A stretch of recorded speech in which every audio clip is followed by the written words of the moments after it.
Round tripping அப்படின்னு Google பண்ணி பாருங்க.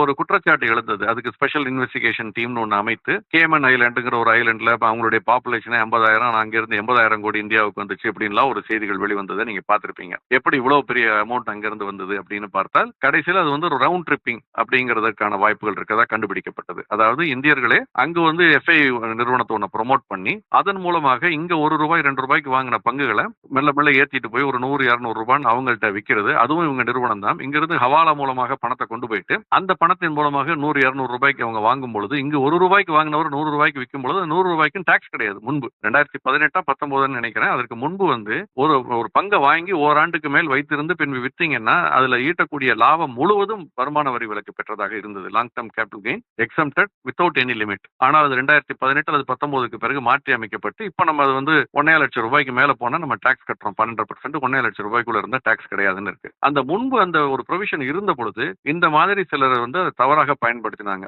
கோடிக்கணக்கில் பங்குகளை ₹1-2 மோசமான நிறுவனங்களுடைய பங்குகளை வாங்குறது, அதை ஆபரேட் பண்ணி ₹100 ₹150 கொண்டு போயிட்டு எஃப்ஐ தலையில கட்டுறது. அப்ப அந்த ₹100 அவங்களுக்கு ஒரு வருஷம் கழிச்சு விற்கிறதுனால அதுக்கு டாக்ஸ் கிடையாது. பல கோடிகள், பல 100 கோடிகள், பல 1000 கோடிகள் டாக்ஸ் கிடையாது. ஆனால் அங்க வாங்குறது யாருன்னா அதுவும் இவங்களுடைய நிறுவனமாக இருக்கும். இதை ரவுண்ட் ட்ரிப்பிங் பண்றத இந்த எஸ்ஐடி கண்டுபிடித்து கேஒய்சி நார்ம்ஸை டைட்டன் பண்ணாங்க. பார்ட்டிசிபேட்டரி நோட்ஸ் கூட இதை டைட்டன் பண்ணாங்க. பார்ட்டிசிபேட்டரி நோட்ஸ்ங்கிறது எஃப்ஐஆர் பதிவு செய்து கொள்ளாமல் அவங்க வந்து வெளிநாட்டு முதலீட்டாளர்கள் பார்ட்டிசிபேட்டரி நோட் மூலமாக கொஞ்சம் லகுவாக முதலீடு செய்யறதுன்னு இருந்தது. இப்ப அதையும் வந்து டைட்டன் பண்ணிட்டாங்க. இப்ப இது வந்து ரொம்ப சாத்தியக்கூறுகள் மிக மிக குறைவு. நான் இல்லைன்னே சொல்றதுக்கான டேட்டா என்கிட்ட இல்ல, பட் இருக்குதுன்னு சொல்றதுக்கான டேட்டாவும் இல்ல. அதனால இப்ப ரொம்ப ரொம்ப கடுமையான சட்டத்திட்டங்கள் வந்துருச்சு. இப்ப நிஜமான எஃப்ஐஆர் இருந்தா தான் முடியும். பட் அந்த எஃப்ஐஆர் கூட இந்தியன்ஸ் இருக்கலாம். இந்தியன்ஸ் இங்க வந்து நம்ம பதிவு செய்து கொண்டு இருக்கலாம். அதுல வந்து எந்த ஒரு இதுவும் தடையும் கிடையாது.